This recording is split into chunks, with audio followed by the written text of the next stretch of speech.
Welcome to our deep dive into the chilling world of serial killers. It's a realm that fascinates and repels, a study in the darkest capabilities of human nature. We spend so much time dissecting their crimes, their motives, the patterns they weave through the lives they destroy.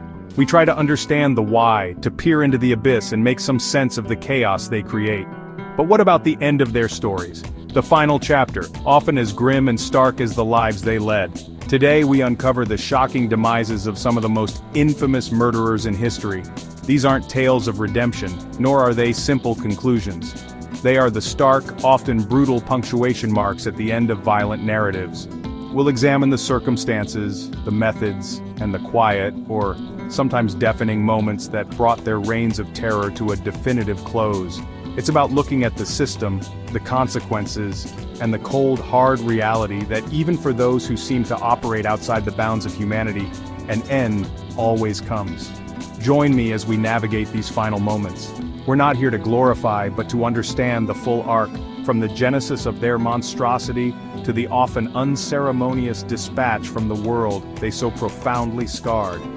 It's a necessary look, I think, to see the cycle complete, to witness the machinery of justice, or sometimes fate, deliver its final verdict. The details matter, the atmosphere, the quiet before the storm, or the storm itself. Let's begin. Theodore Robert Bundy. The name itself conjures a specific kind of chill. A man who weaponized charm, who lured his victims with a disarming facade, only to reveal the monster beneath. For years, he was a phantom, a ghost in the system, leaving a trail of devastation across multiple states. His intelligence was often remarked upon, his ability to manipulate, to play the game. He represented himself in court, a performance that was both captivating and deeply unsettling. But even the most cunning performances have a final act. For Bundy, that act was set for January 24, 1989, at Florida State Prison. The end wasn't a courtroom drama, it was something far more primal, more final. The electric chair, old Sparky they called it, waited. There's a certain grim theatrics to an execution, isn't there? The preparations, the last meal, the final words or lack thereof. Bundy, the man who had controlled the lives and deaths of so many, was now utterly without control. He'd confessed to 30 homicides, though the true number will likely remain a haunting unknown. The families of his victims, the public, the media, they all watched, waited. The air outside the prison was thick with a strange mix of anticipation and a grim satisfaction. It wasn't just about one man dying, it was about a chapter closing, a dark shadow finally, irrevocably, being extinguished from the world. When the switch was thrown, it was an ugly, brutal business. No elegance, no intellectual posturing could save him then. The power that coursed through him was a stark contrast to the power he had wielded over his victims.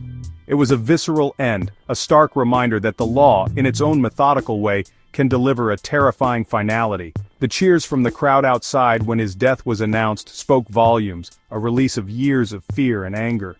Bundy's story didn't just end, it was forcibly concluded, a brutal full stop to a life defined by calculated cruelty and a chilling, almost casual disregard for human life. Jeffrey Dahmer. His name is synonymous with a particularly grotesque brand of horror. The quiet, unassuming man from Milwaukee who harbored secrets of unimaginable depravity within the walls of his apartment. Cannibalism, necrophilia, the preservation of body parts. His crimes pushed the boundaries of comprehension. When he was finally caught, the world reeled. The trial, the details, the sheer scale of his pathology. It was a media sensation, a deep dive into a truly disturbed mind. He was sentenced to 15 consecutive life terms, a sentence designed to ensure he would never see the outside world again. But life inside Columbia Correctional Institution in Wisconsin had its own set of rules, its own brutal ecosystem. The prison environment is a crucible. It strips away the facades, the protections of the outside world. Dahmer, despite the notoriety, was just another inmate, albeit one with a particularly dark shadow. He reportedly kept to himself, perhaps attempting some semblance of a normal prison existence, if such a thing is possible for a man like him. There were reports of him finding religion, of trying to make sense of what he'd done. But the nature of his crimes made him a target. In a place populated by men who often operate on a crude code of conduct, Dahmer's offenses placed him in a category of his own, a pariah even among outcasts.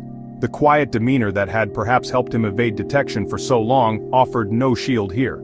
On November 28, 1994, that vulnerability became fatally apparent.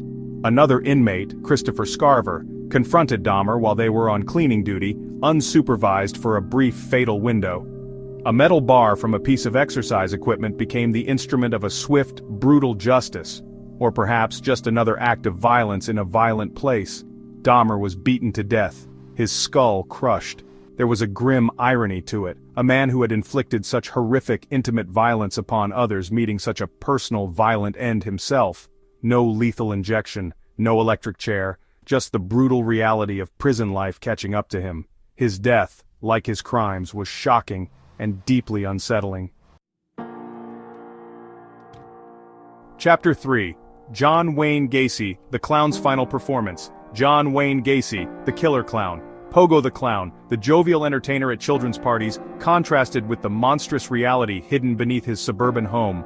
The crawl space, a name that became infamous, a tomb for dozens of young men and boys. Gacy was a study in duality, the pillar of the community, the successful businessman, the man who shook hands with the First Lady, all while harboring a secret life of predatory violence and murder. He was a manipulator, a charmer when he needed to be, and a brutal killer when the mask slipped. His capture and trial peeled back the layers of this horrifying deception, revealing the sheer scale of his depravity. 33 confirmed victims. The state of Illinois sentenced him to death, a decision that brought a measure of closure to the families who had waited so long for justice. His time on death row at Menard Correctional Center was marked by his continued denial, his attempts to profit from his notoriety through his artwork, those unsettling paintings of clowns and skulls. He maintained an air of arrogance, a refusal to fully confront the gravity of his actions, at least publicly.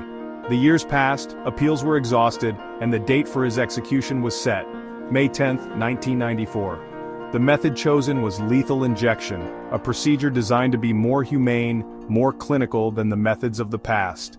As the moment approached, there was a sense of a grim spectacle.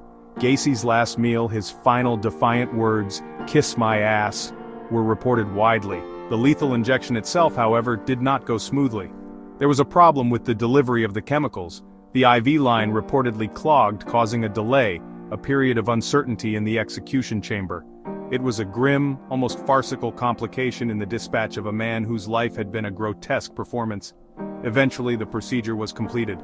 The clown, the killer, the contractor who buried his secrets beneath his floorboards, was finally and irrevocably silenced. The relief for the victims' families was palpable, even if the scars he left would never truly fade. Chapter 4. Aileen Wuornos, the Damsel of Death's Defiance. Aileen Wuornos. Her story is a complex, tragic, and terrifying one. A life marked by abuse, neglect, and a desperate struggle for survival on the fringes of society.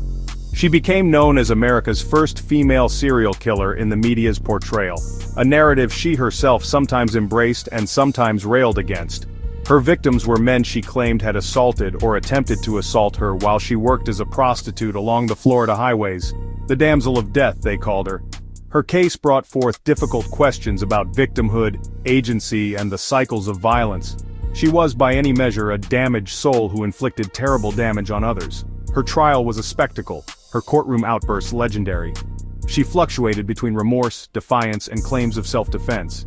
The image of Wuornos, wild-eyed and raging against the system, became iconic.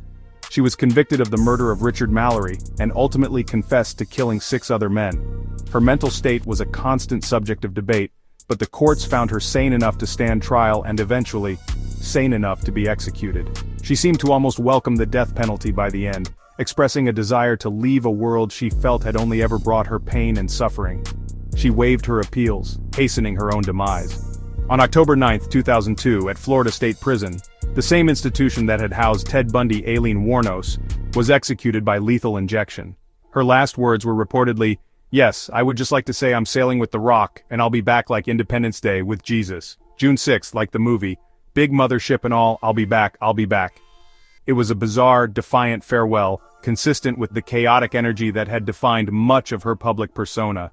Her death closed a chapter on a uniquely troubling case, one that continues to provoke discussion about the nature of female violence and the societal factors that can contribute to such desperate, destructive paths. Chapter 5. Richard Ramirez, the Night Stalker's natural end. Richard Ramirez, the Night Stalker. His reign of terror over Southern California in the mid-1980s was pure, unadulterated horror. Satanic symbols, brutal home invasions, a seemingly random selection of victims that left an entire region paralyzed with fear. He was the boogeyman made real, a gaunt, wild-eyed figure who seemed to embody evil. His crimes were characterized by their savagery and their lack of any discernible pattern, which only amplified the terror. He wasn't just killing. He was tormenting, leaving his mark in the most horrifying ways imaginable. The manhunt for him was intense, a city holding its breath. His capture was almost as dramatic as his crimes, cornered and beaten by an angry mob in East Los Angeles before police could intervene. His trial was a circus, with Ramirez reveling in the attention, flashing pentagrams drawn on his palm and snarling at the cameras. "Hail Satan," he'd proclaim. He was the embodiment of defiant evil, unrepentant and seemingly proud of the chaos he had sown. Convicted of 13 murders, 5 attempted murders, 11 sexual assaults and 14 burglaries, he was sentenced to death in 1989. He became a resident of California's death row at San Quentin State Prison, a place filled with men who had committed heinous acts, yet Ramirez still stood out. But the state of California's execution machinery is slow, often grinding to a halt for decades. Ramirez sat on death row for over 23 years, a living symbol of evil, yet one the state seemed unable or unwilling to dispatch. In a strange twist, it wasn't the executioner's hand that finally claimed him. On June 7, 2013, Richard Ramirez died, not in the gas chamber, but in a hospital bed. The cause of death was complications related to B-cell lymphoma. The Night Stalker, who had brought so much violent death to others, ultimately succumbed to disease, a mundane end for a man whose life was anything but. It was an anticlimactic finish perhaps, but an end nonetheless.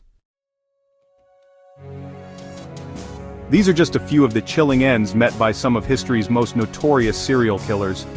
Each demise, whether at the hands of the state, a fellow inmate, or the slow decay of disease, brings a certain finality to narratives drenched in horror and pain.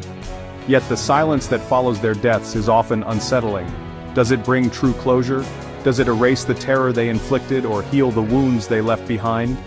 For the families of the victims, perhaps it offers a measure of justice, a sense that the world is in some small way rebalanced. But the fascination, the morbid curiosity, persists. We look at these endings not for entertainment, but as part of a larger, darker puzzle we're compelled to examine. The mechanisms of their deaths, the electric chair, the needle, the bludgeon, the failing body, are stark reminders of mortality, even for those who seem to operate beyond its normal confines. Their stories serve as grim case studies, cautionary tales etched in the annals of crime. The end of their lives doesn't end the questions, but it does provide a definitive, if often bleak, conclusion to their individual reigns of terror. The study of these lives and these deaths is a journey into the shadows. It's about understanding the capacity for darkness, but also the systems, flawed as they may be, that attempt to contain it and ultimately bring it to an end. Stay tuned for more deep dives into the dark corners of true crime. There is always more to uncover, more to understand, in the ongoing effort to comprehend the incomprehensible. Thank you for joining me.